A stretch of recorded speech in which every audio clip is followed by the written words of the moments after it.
Assalamualaikum warahmatullahi wabarakatuh. Bapak Ibu yang saya hormati, alhamdulillah kita bertemu kembali dalam kajian subuh Yayasan Pendidikan As-Salam, Jalan Merpati nomor 4 Sampang. Hari ini Sabtu 30 Agustus 2025 dengan tema kelembutan kolbu kita itu disebabkan karena rahmat Allah. Bapak Ibu yang saya hormati, perlu kita ketahui bahwa dalam kehidupan sehari-hari kita itu sering diuji oleh Allah, ya. Kemudian kita juga sering berinteraksi di dalam lingkungan masyarakat, lingkungan keluarga, ya, atau yang lebih luas lagi, sehingga menyebabkan kita kadang-kadang kita itu berlaku lemah lembut, tetapi kadang-kadang kita berlaku kasar. Bapak Ibu yang saya hormati, disinilah pentingnya bahwa rahmat Allah itu sangat menentukan apakah kita itu berhati lemah lembut atau tidak. Ketika kita diuji oleh Allah dengan keburukan, maka yang kita rasakan adalah ketidaknyamanan, penderitaan, dan kesulitan. Padahal di balik itu semua, ya, ada hikmah yang besar, yaitu rahmat Allah atau kasih sayang Allah. Untuk menyikapi hal tersebut, ya, supaya kita itu berhati lemah lembut, maka rahmat Allah itu perlu kita raih, perlu kita dalami, perlu kita pahami. Di saat mana rahmat Allah itu berpihak kepada kita. Kelembutan merupakan akhlakul karimah, yang mana hakikatnya itu pernah kelembutan itu dilakukan, ya, sebagai contoh uswatun hasanah Rasulullah, ya.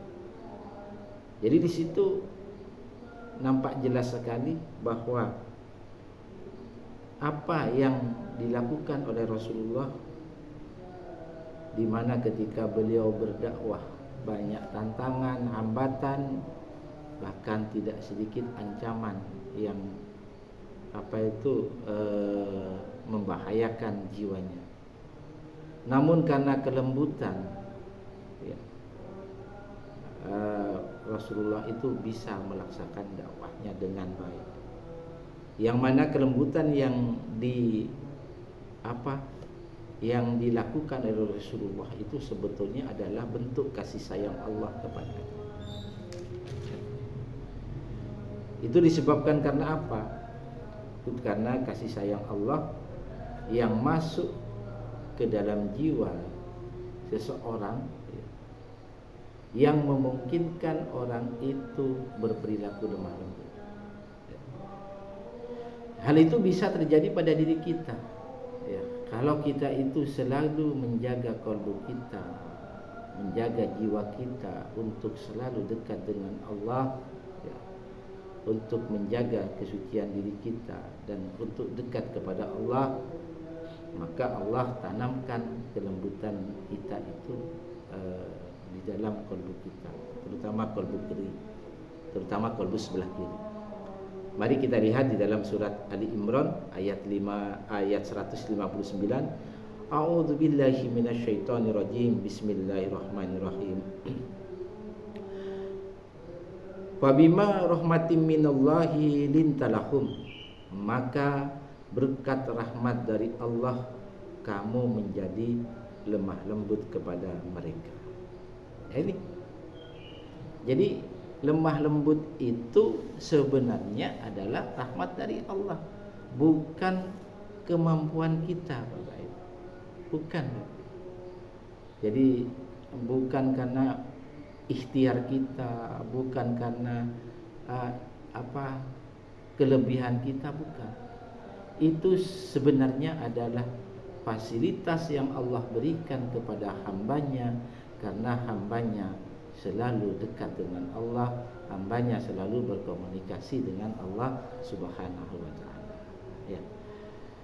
Jadi dipastikan orang itu akan akhlaknya lemah lembut ketika diajak bicara dengan orang lain, itu menyenangkan, diajak bersahabat dengan orang lain, itu akan menjadi pilihan utama. Karena apa? Ya jujur, amanah, ya.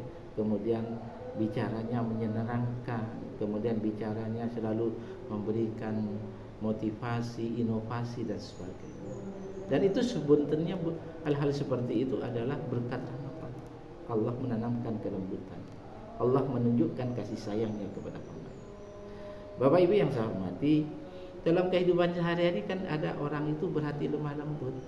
Ya, misalkan kita mohon maaf ini ketika seorang bawahan menghadap ke atasan, itu berhati lemah lembut. Tetapi itu tidak menjamin, karena bisa jadi mereka itu lemah lembut hanya di lisannya saja, di bibirnya saja, tetapi kolbunya belum tentu, ya, belum tentu. Artinya itu direkayasa atau dibuat-buat. Ketika kita misalkan berinteraksi dengan tamu, ya, itu kan pada hakikatnya kita lemah lembut. Tapi yang dimaksud lemah lembut di sini ini adalah bukan rekayasa, tetapi Allah tanamkan kelemah lembutan disebabkan karena kasih sayang Allah, karena rahmat Allah. Jadi hamba-hamba yang seperti itu tidak mengenal waktu, tidak mengenal kondisi, ya, tidak mengenal tempat. Dia akan berhati lemah lembut disebabkan Allah yang tanamkan di dalam jiwanya. Dan orang itu selalu kepingin dekat kepada Allah. Otomatis ketika orang itu berbicara, maka pasti dia memperhatikan apakah bicara saya itu menyakiti orang lain. Apakah ketika saya berbicara itu membuat orang lain tersinggung, membuat orang lain marah. Apakah ketika saya berbicara itu orang lain merasa senang, merasa ada ketenangan, ada kelembutan. Itu yang dia pikirkan. Walau kunta faddan ghalidul qalbi, dan sekiranya kamu bersikap kasar dan berhati kasar, lan faddu min haulika fa'fu anhum, tentulah mereka menjauhkan diri dari sekelilingmu, maka maafkanlah mereka. Jadi tugas kita ketika orang itu berhati keras, kasar, ya, itu disebabkan karena apa? Ya, itu pun juga disebabkan karena mereka itu jauh dari Allah, ya. Jarang berzikir kepada Allah, jarang beristiqomah di dalam beribadah, sehingga kolbunya itu menjadi keras, jiwanya menjadi keras seperti itu. Nah, otomatis itu akan terpancar dalam akhlak kesehariannya. Orang itu berbicaranya itu tidak mikir-mikir, kadang-kadang menyakiti orang lain, menyinggung perasaan orang lain, karena sudah tidak dikendalikan oleh rahmat Allah. Nah, otomatis kata ayat ini, orang-orang di sekitarnya itu akan minggir semuanya, akan menjauhinya. Kenapa? Karena merasa tidak nyaman. Tidak nyaman karena menghadapi orang yang mohon maaf, ya, mau menang sendiri, ya, kita dianggap di bawahnya dan sebagainya. Ketika berbicara itu justru tidak menyenangkan dan sebagainya, ya. Wastaghfir lahum wasyawirhum, dan mintalah ampunan bagi mereka, ya. Wastaghfirlah. Jadi bagi orang-orang yang punya hati lemah lembut, ya, ya, maka mintakanlah ampunan untuk mereka-mereka yang cara berbicaranya kasar, menyakitkan dan sebagainya. Kita tidak perlu membalas, Bapak. Wasyawirhum. Nah, kita coba untuk merajut kembali ketika ada permasalahan yang perlu dibahas, perlu dimusyawarahkan, ya. Ya, kita ambil yang terbaik. Ketika musyawarah itu kita yang dipikirkan Allah dulu, ya. Jangan kita punya ada kepentingan di balik, tidak. Kita ada beberapa orang bermusyawarah, semuanya itu hatinya, jiwanya harus bersih semua, suci semua. Dan dia yang dipikirkan Allah dulu. Nah, baru kita berunding. Nah, ketika berunding dengan baik, mencapai suatu kesepakatan dan niatnya itu karena Allah, keputusannya itu terbaik karena Allah, ya. Ya. Maka kita berserah diri kepada Allah, pasrah kepada Allah. Wasyawirhum fil amri fa idza azamta. Ya. Serta berundinglah dengan mereka mengenai urusan itu. Kemudian apabila kamu telah berketetapan hati, ya, fatawakkal 'ala Allah, maka bertawakkallah kepada Allah.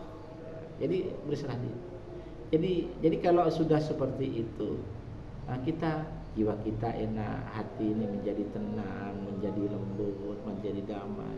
Juga kawan kita yang berunding dengan kita akan merasakan yang sama, hatinya menjadi lemah lembut, menjadi tenang. Persahabatan kita karena Allah, ketika kita memutuskan sesuatu karena Allah, ketika kita bermusyawarah karena Allah. Jadi semuanya dilandasi karena Allah, ya. Sehingga semuanya hatinya menjadi lemah lembut. Itu karena apa? Allah turunkan rahmat, ya, kasih sayang, sehingga mereka menjadi lemah lembut. Innallaha yuhibbul mutawakkilin. Sesungguhnya Allah menyukai orang-orang yang bertawakal, ya. Jadi nggak ada istilah di sini mau menang sendiri, kita yang paling hebat dan sebagainya. Nah, kalau bukan karena saya, tidak ada istilah seperti itu. Semuanya mempunyai kedudukan yang sama, semuanya duduk sama rendah, ya, kemudian berdiri sama tinggi, kemudian kita niatkan karena Allah, bermusyawarah karena Allah, kemudian kita putuskan karena Allah, lalu kita bertawakal. Disitulah itu semuanya dilandasi oleh kelemah lembutan seorang hamba, disebabkan karena kasih sayang Allah, dan lantarannya adalah orang itu selalu menjaga kesucian kalbunya, selalu banyak berzikir kepada Allah, selalu banyak berkomunikasi kepada Allah, ya. Kehidupannya semata-mata mencari keridhaannya. Mudah-mudahan yang sedikit ini bisa bermanfaat dan jadikan renungan bersama. Terima kasih. Wassalamualaikum warahmatullahi wabarakatuh.